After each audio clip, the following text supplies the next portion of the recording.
चलो देखो हमको इतने देखो तारीख कितना है 18 कुछ भी हो जाएगा फिर आते तो हम ही ना उसको चेक करते हैं हाँ नहीं सर हम अपना चेक कर लिए हाँ चल बहुत बढ़िया बहुत तेज हो गया तुम। चल देखो use of M is R है ना। अब इसमें तीन तरह का सेंटेंस बनाने को मिलेगा तुमको, ठीक है। तीन तरह के एक देखो सेंटेंस उसमें मुख्यतः चार तरीका से बनता है, ठीक है, समझ गया ना। लेकिन पहला होता है अफर्मेटिव सेंटेंस, ठीक है, इसको हम अफर्मेटिव सेंटेंस बोलते हैं। इसको बोलते हैं नेगेटिव सेंटेंस जिसमें नहीं दिखे शब्द से पकड़ो नेगेटिव सेंटेंस, नहीं मतलब ना वाला शब्द, नकारात्मक शब्द, ठीक है। इसमें क्या वाला जिसमें क्या दिख जाए वो भी फर्स्ट में, इस सेंटेंस में फर्स्ट में अगर क्या दिख जाए वो हो जाएगा इंट्रोगेटिव सेंटेंस, ठीक है, समझ गया ना।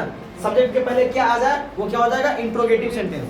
और उसके बाद में सब्जेक्ट के बाद कहीं पर भी कब क्यों कैसे, देखो ये वाला है कब क्यों कैसे कहाँ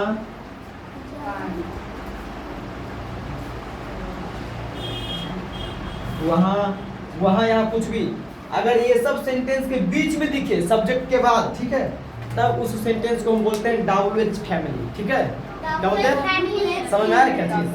देखो दरअसल क्या होता है ना, अभी वो सेंटेंस हम तुम लोग को बाद में स्पेशलिस्ट उसके बारे में बताएंगे, ठीक है, इसके बारे में। तब तक ये मुख्यतः तीन तरह का सेंटेंस है जो भी तुम लोग को ज्यादातर काम आएगा, इसको भी बता देते हैं, समझ में आया क्या। हाँ अभी इसको पोस्टपोन करते हैं, ठीक है, इस मैटर को भी साथ रखते हैं, इसको समझने का प्रयास करेगा तुम, कोई दिक्कत। चलो देखो क्या करा, देखो मतलब याद तो बोलने का उसको जी सर यस सर, है ना। देखो एक बात बताइए, हमको सबसे अच्छा अपना भारत का ही भाषा हिंदी अच्छा लगता है, नहीं। अब कोई बोलता है बच्चा कभी कभी यस सर, कोई जरूरी है ए डबल एस, इस माने गधा, यस मैंने क्या होता है गधा बोल ही देता है। हाँ हाँ बहुत बच्चा अब जो थोड़ा सा कम पढ़े लिखा चाहे जिसको बोलने का तरीका नहीं है, ठीक है, समझ गया ना। अब देखो अभी ना तुम लोग कह रहा था होनेस्ट, HONEST, ऑनेस्ट होता है, क्या होता है ऑनेस्ट, उसका उच्चारण क्या होता है, वहाँ H साइलेंट है, क्या है H साइलेंट है ना। जैसे नाइफ, नाइफ में भी क्या है KNIF, नाइफ में क्या होता है चाकू छुरी जो भी, ठीक है, उसमें क्या है K साइलेंट है ना, समझ रहा है ना। हाँ। उसी तरह उच्चारण सही करो तो इसमें क्या होता है, बहुत सारा बच्चा बोले यस सर, अटेंडेंस में होता ना यस सर मतलब गाधा सर, यस मैडम गाधा मैडम, वही बना रहा है।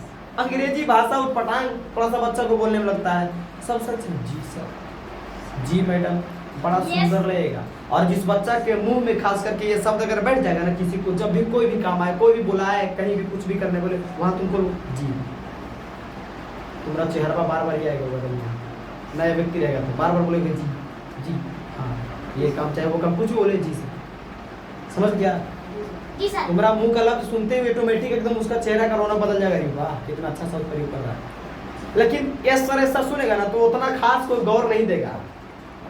भारत का ये बात करते, समझाया क्या, कुछ जान रहा है कि हमारा गधो बना रहा है, कभी सही बोल रहा है।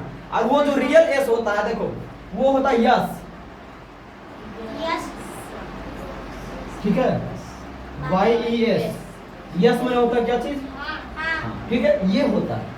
ये बच्चा यस नहीं बोलता, यस सर अदम यस सर अदम गधे सर गधे मैडम बस बस इतने, तो देखिए कहाँ से कहाँ आदमी बुड़बक बनवा है कि नहीं बनवा है, बुझने। तो बच्चा की हर गांव देहात में तो तोरा पता हो सरकारी पढ़े वाला बुद्धू उठ पटांगे कट्टा एकदम उठ पटांग बस। और जो रोज अगर समझा भी दिया कोनो बुद्धू के तो इतना का वो बैठल रहता उठे, जे समझा भी देनी ना तो जान बुझ के तो यस जान बुझ के हम तो मैडम के गधा बनाइला रे, ऐसे अपने में चर्चा करेगा, समझ गया। चलो देखो तो इस तरह से सेंटेंस हमारा तीन वो, ठीक है। तो हम चाह रहे हैं कि ये सर ना बोल करके जी सर बोलो, जी मैडम बोलो, सबसे सुंदर भाषा है, कोई दिक्कत नहीं सर। भारत का जो भी भाषा है ना वो सुंदर है। और सबसे ज्यादा सुंदर क्या लगता है, हिंदी, क्या लगता है हिंदी। जानता है यार, दूसरों देश में पढ़ने तुम अगर जाओगे ना तो सबसे पहले उस देश का तुमको भाषा सीखना पड़ता है, ये हर देश का नीति है, समझ गया ना। पहला नियम है किसी स्कूल कॉलेज में, ये भारत में ऐसा होता है। आओ भारत में कोई भाषा में पढ़ लो, भारत में हर तरह की भाषा पढ़ाया जाता है, कन्नड़ उर्दू फारसी इंग्लिश फारसी सब है, अंग्ला बंगला सब, ठीक है। जबकि पूरा भारत में हमको लगता है कहीं ना कहीं हिंदी का वैल्यू दे दे तो बढ़िया, हर राज्य में हिंदी का भाषा दे दे बढ़िया, ठीक है, समझ गया ना। हिंदी नहीं अच्छा लगता है, कितना अच्छा लगता है हिंदी में, हर लोग समझ भी लेते हैं कहीं, समझ गया। लेकिन की कहीं तो राजा बिहार है में, बिहार, झारखंड, यूपी, छत्तीसगढ़, उड़ीसा, मध्य प्रदेश, हिमाचल प्रदेश, यही सब में हिंदी, बहुत सारे राज्य में नहीं। तू चेन्नई चल जाओ यहाँ तमिलनाडु में, तोरा हिंदी तक को नहीं समझेगा। गुजरात में धीरे धीरे समझने लगा है, समझाया नहीं समझता है बाबू, लटक जीवे, समझ गया ना। चलो देखो, तो मैं किताब, सॉरी मैं किसान हूँ, है ना, ये कौन सा सेंटेंस है? अफर्मेटिव सेंटेंस, जिसको सकारात्मक वाक्य बोलते हैं। इसको बनाने का नियम क्या है? मैं का क्या होता है? आई, ठीक है, और आई के साथ हेल्पिंग में क्या लगेगा? एम। अब किसान के लिए क्या होता है बाबू? किसान का भी किसान लिखे जाएगा, बताओ हमारे दिमाग में सब याद है, FAR, ठीक है। उसी तरह से मैं किसान नहीं हूँ, अब ये नेगेटिव सेंटेंस आ गया, ठीक है। तो नहीं के लिए क्या होता है? नोट, जो हमारा हेल्पिंग वर्ब के बाद पड़ेगा, ठीक है। तो आई तो पड़ेगा ही, हमारा सब्जेक्ट क्या है? आई, आई सब क्या लगेगा? एम, है ना। अब नेगेटिव सेंटेंस क्या है? नहीं, तो यहाँ पर नहीं के लिए क्या देगा? नोट। अब इंग्लिश क्या देगा? फार्मर। कोई दिक्कत? कोई दिक्कत बाबू? अब यहीं पर क्या गया? इंट्रोगेटिव सेंटेंस, क्या गया? इंट्रोगेटिव सेंटेंस को हम हिंदी में कहते हैं प्रश्नवाचक वाक्य। क्या कहते हैं? प्रश्नवाचक वाक्य। अब ये प्रश्न कर रहा है, क्या मैं किसान हूँ? तुमसे प्रश्न कर रहा है, तो तुम देखेगा रे फलाना सब दिन खेती ये करता है, कभी घास भूसा, कभी लहसुन प्याज लगाइए रहा है, यहाँ लोग खेत में मसूरी जो भी लगा रहा है, तब तुमको लग रहा है कि किसान है हो क्या? हाँ, तो किसान है। तब चलो इसको क्या बनाना, इसमें कुछ नहीं करना, जो हमारा सब्जेक्ट है उसको देखना है, ठीक है। और उस सब्जेक्ट के साथ हेल्पिंग वर्ब हमारा क्या लगता है? तो यहाँ ध्यान देखो, हमारा सब्जेक्ट क्या? आई है ना, आई के साथ हेल्पिंग वर्ब क्या लगता है? एम लगता है। तो इसको पहले ले आना है, उसके बाद सब्जेक्ट देना, ठीक है। क्या को कुछ छेड़छाड़ नहीं करना बाबू, ये क्या को कुछ छेड़छाड़ नहीं करना है। तो क्या देना, हमारा सब्जेक्ट क्या है? आई, इसके साथ हेल्पिंग वर्ब क्या लगता है? एम। तो सबसे पहले हम एम को बाहर लाएंगे, कोई दिक्कत? अब आई का इंग्लिश दे देंगे आसानी से, बस कुछ इसी को नचाना है, करे घुराना है। और फार्मर क्या होता है? फार्मर, ठीक है, कोई दिक्कत? यही होता है। ये तीनों सेंटेंस बड़ा आसानी से देख के तुम बना सकता है, और ऐसे कभी भी मिले तो तुम पट से बना देगा, उसको समझ जाएगा, कोई दिक्कत नहीं है। समझ में आया क्या?